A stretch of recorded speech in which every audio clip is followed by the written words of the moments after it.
East Asia was indescribable.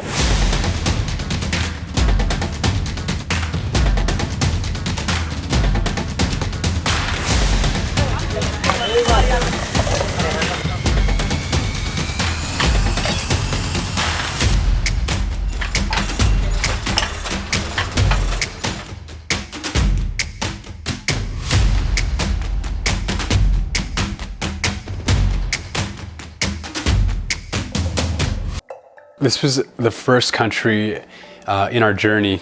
So when we were landing from Bangkok into Kathmandu, you could see when the clouds parted that the city was just different, and it was the infrastructure. And so it was like a massive maze. Monday night in Kathmandu. Oh wait, mine's on inside out. Is it? It's nice to meet you. Very nice. Can I meet you? Can you meet him? Can I meet you? Oh, no, it's good to meet you. You're walking through these streets where there's no lampposts at night, and it's just scooters and these small cars driving through an almost like gritty stone roadway, and the retail shops where they had no rhyme or reason to them. It was like this, you know, this fish market with all these fish coming out, or was this retail shop where this guy was like, come in and try out, feel some of my rugs from Kashmir. And then the next one over was, you know, a little tiny restaurant. Sits like maybe 6 people. And the pollution was so heavy that we woke up the next morning with like these terrible headaches because it's just so much dust. We had spent a few days there just uncovering the mystery of Kathmandu, and we had taken this really cool night tour where this guy pedaled us through downtown Kathmandu, where you could see the effects of the earthquake that occurred less than a decade ago, and devastating effects to see some of these temples in ruins still, and just how that affected the city. It was so funny, that same night we visited this temple, and Liv's gonna laugh for this, but we had bought these cones full of corn nuts and popcorn. You get your popcorn. And corn nuts. Oh my god, cheers. Coin nuts. Coins. Olivia is satisfied now that she got her corn nuts. Can we just talk about this though? Nepal has the best corn nuts and popcorn, and it's made fresh on the street by a cute little woman. And we were just kind of looking at each other like, I don't know if we should kind of, you know, go here, and who knows, right? And so we kind of creeped in, and there's this shrine, and Liv kind of just unloads her cone of her newspaper full of corn nuts, and it falls all over the temple. And when she goes to pick up some of the wrapper because she doesn't want to litter, all the other popcorn falls out everywhere. So that was our, you know, our offerings at the time. But she found this Airbnb, this living experience where you get to go about 7 hours north of the main highway that connects Pokhara to Kathmandu, right in the middle, all the way up. And we took a bus, and then we transferred at the station, and then took this other bus where, you know, you'd catch oranges on the side from the people that were selling it through the window. And we eventually made it up to this city where it's called Dhading Besi, where the power, you know, I don't know where it was supplied from, but it wasn't common for the power to go out. All right, we made it to Dhading Besi, and we're just getting stuck in. Fried rice, what's left of the momo. The famous dalbat. Dalbat. I'm excited to try this. I haven't tried this yet. The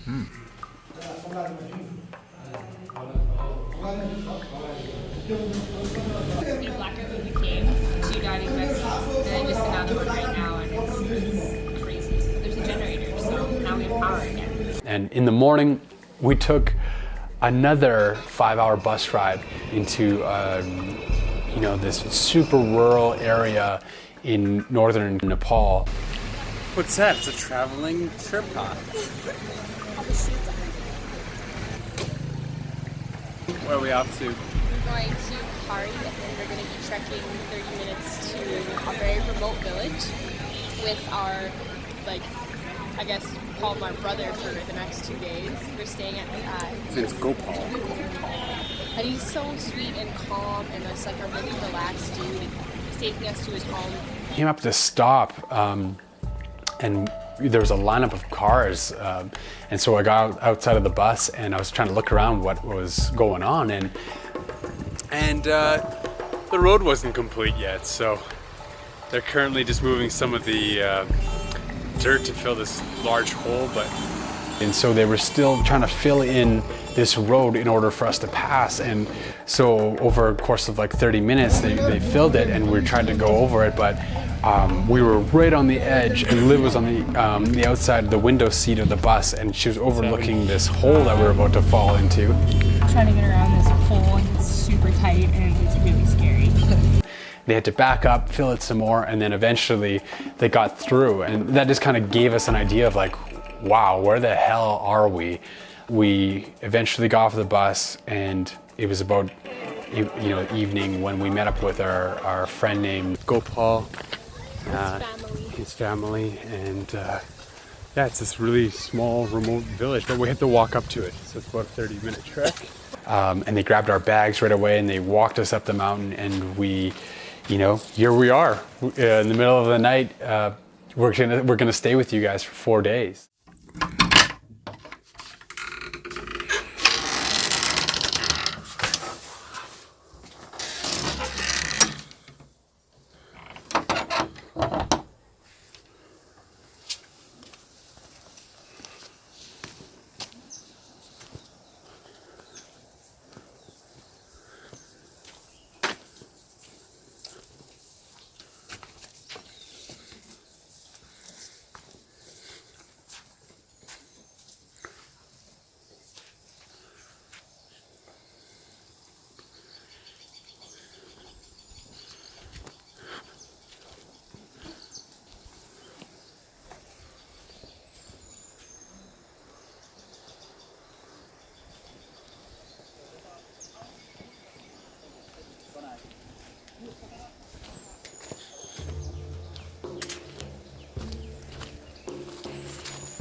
It was so cool to live, 200 years ago, and living off the land, which was incredible. I would say that 50% of what they consumed was from the land in Dada Gau, and they had their shelter, their house, and it was combined with the animal shelter, and it was a new house that they built post-earthquake. So they were living there. It was probably one of my favorite experiences in our whole trip, to spend this time with this wonderful couple and their son. And we had this really cool experience of just disconnecting from the world and just being there.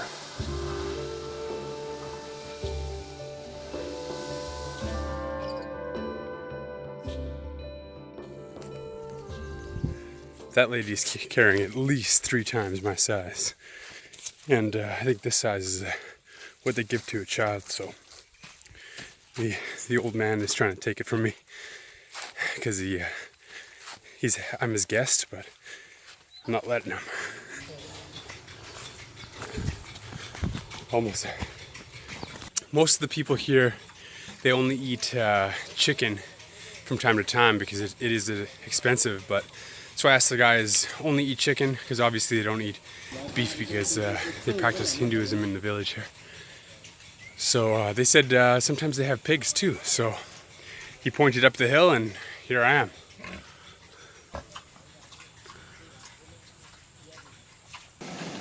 So I learned how rice is refined this morning.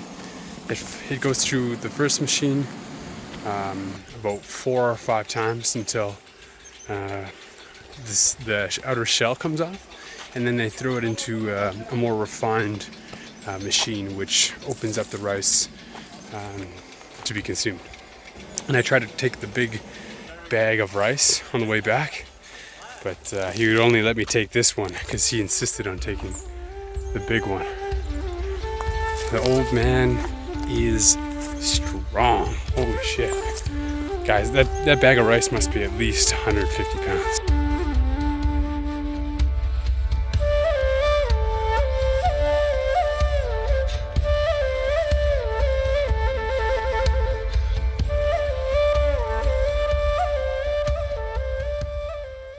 Gopal, what do we have for dinner tonight?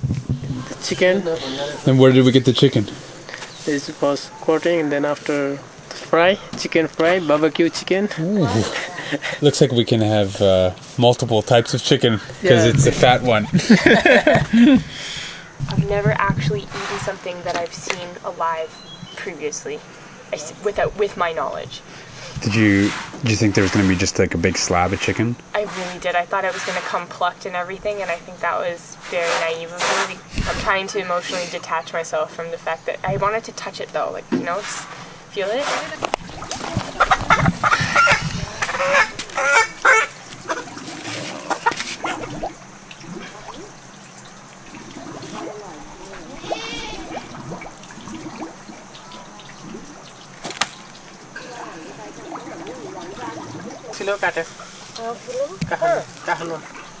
Done efficiently, and I didn't react as badly as I thought I would. I've come to peace. And I also said thank you to chicken 4 times. Still don't want to be a vegetarian, so. Liv learned how to make masala chicken with Amma, and it was really cool just filming that experience because it was just so raw. I mean, she was cutting these tomatoes right at her feet with a kukri, a curved knife. And Liv was learning how to put all these spices together, and you know, while it's not like a normal oven. You have a fire with logs to control your heat, so that would really interfere with the flow of cooking. But you know, we stayed in this little place, and you know, there's a couple beds there.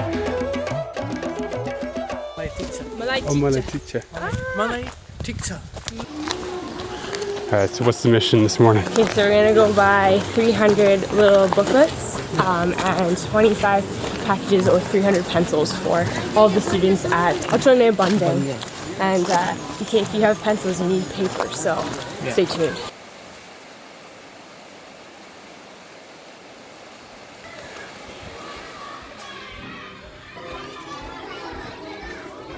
How are you, brother?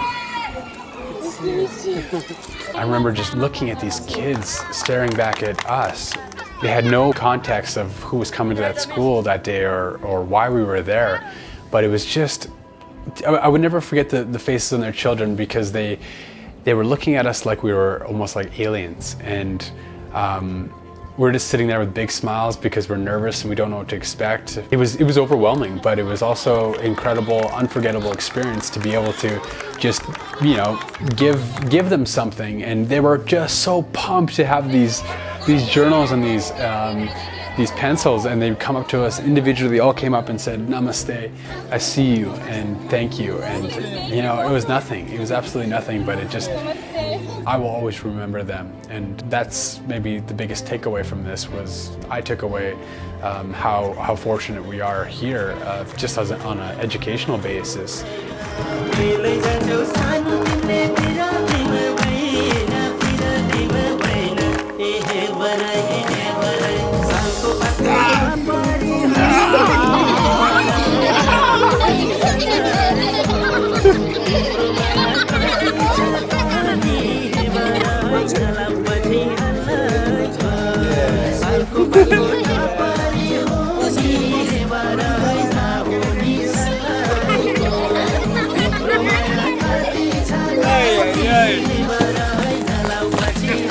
You have fun today? Yes. Good.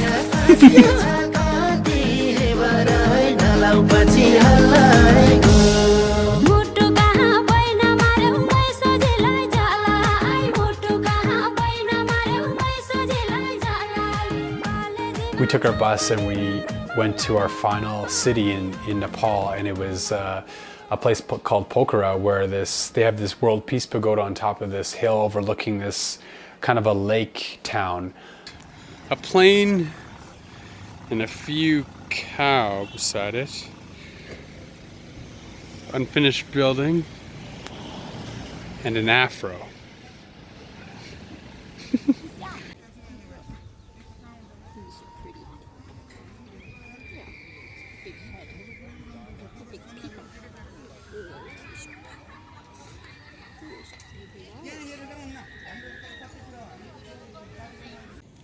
I'm currently here in Pokhara, and check out these cool fish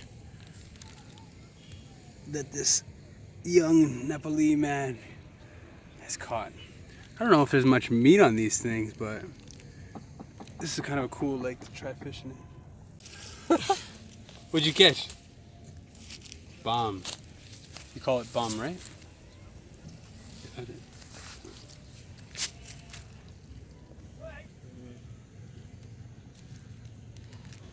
Yeah. Oh. Give me good.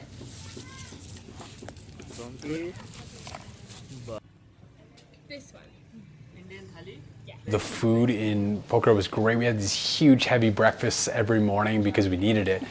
And at night, we would, for four or 5 days straight, we found this awesome place to practice yoga. A very humble, second floor carpeted area where we met PK.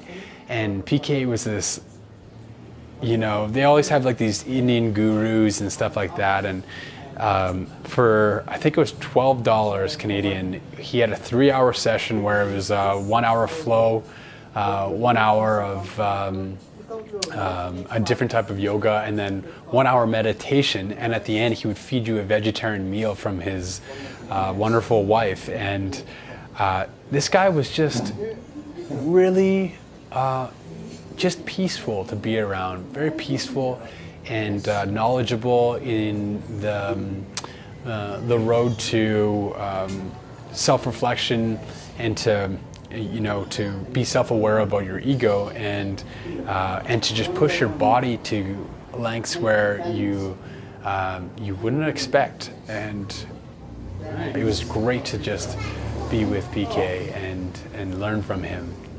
And what a gentleman he was.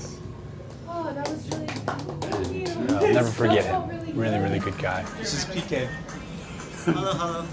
We spent 4 days of Sure weekend, did. four nights doing yoga, and he kicked our ass for 4 days. He really did. And then, A new vortex but inside of us. after he kicked our ass, he fed us every time so good, him and his wife. And thank you so much, PK. Thanks, PK. It's my pleasure that guys you've been here and we do some yoga, we eat together, we spend time together. We listen to our Nepali song. We are listening music together now. Oh, and he taught us cricket. Oh, when he taught us how to understand cricket. Yeah. Didn't know the rules before, but now we know the rules. It was great fun actually. Yeah, that's good. Thank you. One of those days we broke up our yoga sessions with renting this dirt bike. It was expensive. It was like $30 for the day. It was an opportunity for us to have an incredible autonomy with our exploration. And so we took this dirt bike throughout some of the rural areas outside of Pokhara. And I remember stopping and seeing these eagles. 5 eagles. Eagles. Just a bunch of eagles out in this valley. Nepali eagles. It was just like, where the hell are we? And we before that we stopped by this cave. It just said Bat Cave on Maps.me, this app that you wouldn't have expected any tourism there, and there was none. There was like over 10,000 bats in this cave, and it was like this incredible weird little cave where you have to climb out, and you're essentially going through in and out of this cave, and we're kind of dodging people instead of waiting down in the line. And we get out, and it's like the mountain is giving birth to a human when you're coming out of this cave. It was just so random. So we took our dirt bike and we climbed up this side of this mountain just randomly. We didn't really have a destination, but we just wanted to overlook the city. And so we ripped it up the side of this mountain, and it was like out of a Rambo movie, like gravel roads. And I hit this rock underneath the dirt bike one time, and it just stalled the dirt bike. And I was just like, Jesus, like. All right, so we dirt biked all the way up to the side of the mountain, one of the cliff sides that overlooks Pokhara, and it was bumping on the back. It was a rough road. I try to make it as comfortable as possible with my driving skills, but a little rusty sometimes. So Doing a good job. And this nice lady, she came while we were looking at the view, and she invited us into her house to eat some for lunch. After about a 10-minute hike, we've arrived at Didi's home.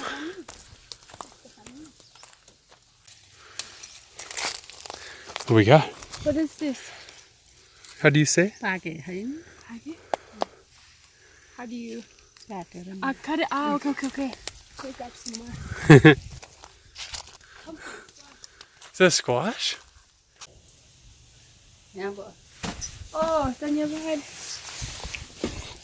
Wow. Oh my god, I love it.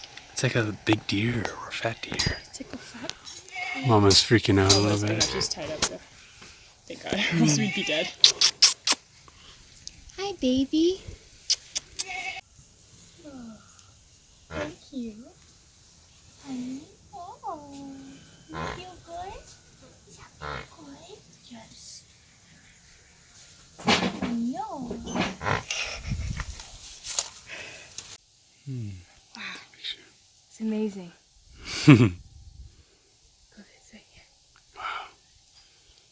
Himal Sundar.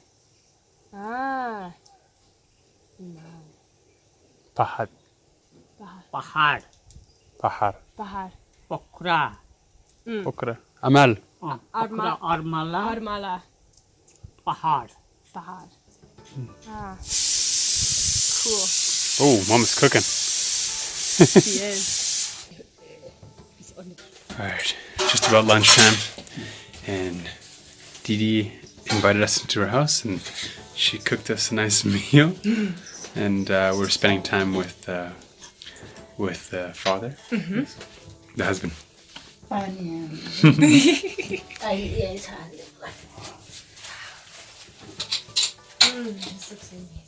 This is a real test to Olivia.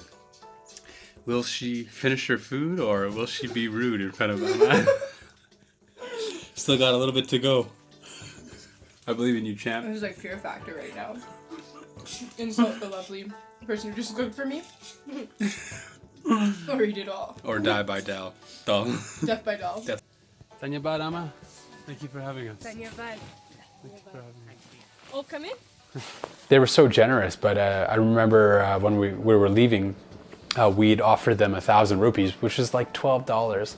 And they were so insistent on not taking any money, but we kind of just put it in their hands, and they were so grateful, and that was really cool. Just to, you know, it seems like they would give the Nepali people are probably one of the friendliest people on earth and the most welcoming, because they would give their shirt off their back for you, and just incredibly generous. Currently cruising down in neutral because we are running out of gas.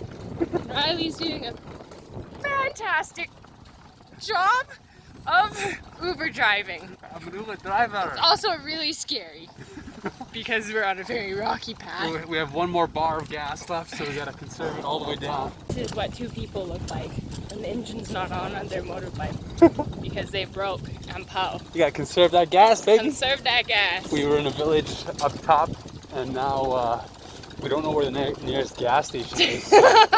So we're in, actually we're not even in neutral. The bike's not even on. Check this out. The ignition is not on, so if you can hear that, like nothing's on.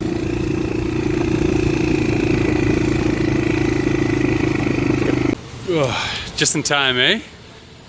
I think we had like, it was blinking empty for the last hour. Alright, I officially feel Nepali now. Yeah, that was some serious driving. Instead of walking up like an hour of the mountain, we took the fast track. I never saw everybody else hiking, and I was like, no.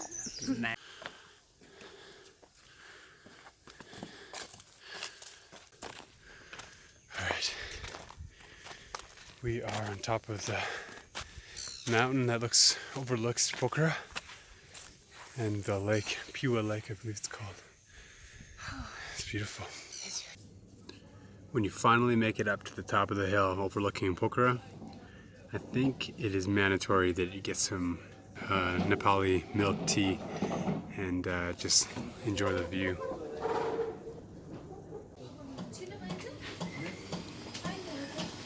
What is happening? Well, we're having a quick cup of afternoon masala tea, and then we're gonna go to the place that I have been waiting to go to, the World Peace Pagoda. And I'm so excited.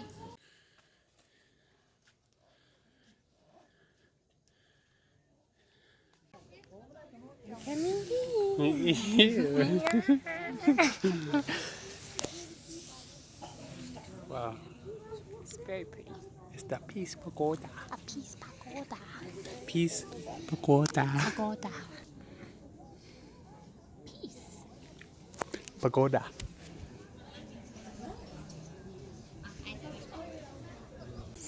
All I know is golden hour. Alright, we got our flags Got finally. our flags that we Now will we're- be flying on our balcony, hopefully in the next 4 to 5 months. I met this Nepali boy, Arju. It was cool just to hang out with a 10-year-old for the day because I could see myself in him. What's your favorite thing about Pokhara?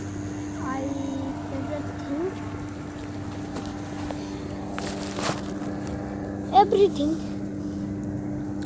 Food. The Yeah, lake. food also good. What's your favorite food?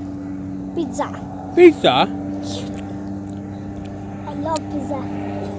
I miss pizza. See. You know, we weren't catching anything, and so he's like, one more cast, last cast, and I was like, all right, let's do this, last cast. And so he chucks it out there, and I'm starting to reel it in, and we're just letting it sit. I look at the fishing rod and I'm like, oh my god, there's something on there. And so Arju starts reeling it in really fast. Arjun, last catch. Let's get this, buddy. What do you got there? It's a big one, buddy.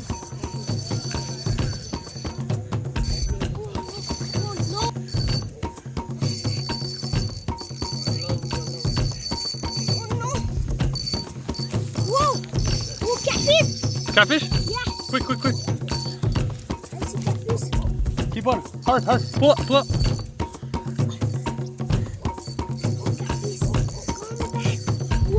Oh, come on, quick. Catfish! Hold it. Come on! Come on, buddy. I look back and all these tourists were watching us. Oh no, baby! Catfish! I will give you go back! Oh no! Yeah, keep going tight.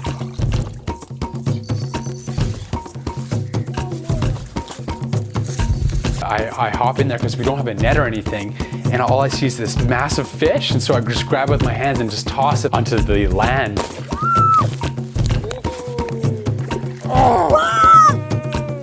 Holy shit. Dude. And we it's catch, this buddy? huge catfish. What'd we catch? Arjun, high five, buddy. Yeah. That is awesome. Take this up. So the last cast, what did we catch? Catfish! Catfish. And it was this incredible moment where, it was like out of a movie. I remember him running away with this fish over his head, just so pumped. And I remember I was like, hey, Arju, I'll never forget you. And he says, I'll never forget you either, Riley. And he's yeah, holding this fish up. And it was beautiful. It was a beautiful moment.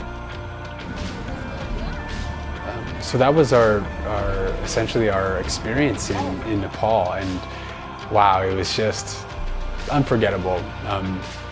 We were planning initially on trekking, but we ended up just adventuring through the countryside and doing a bunch of yoga and just being present, and just that was an unforgettable place to be, for sure.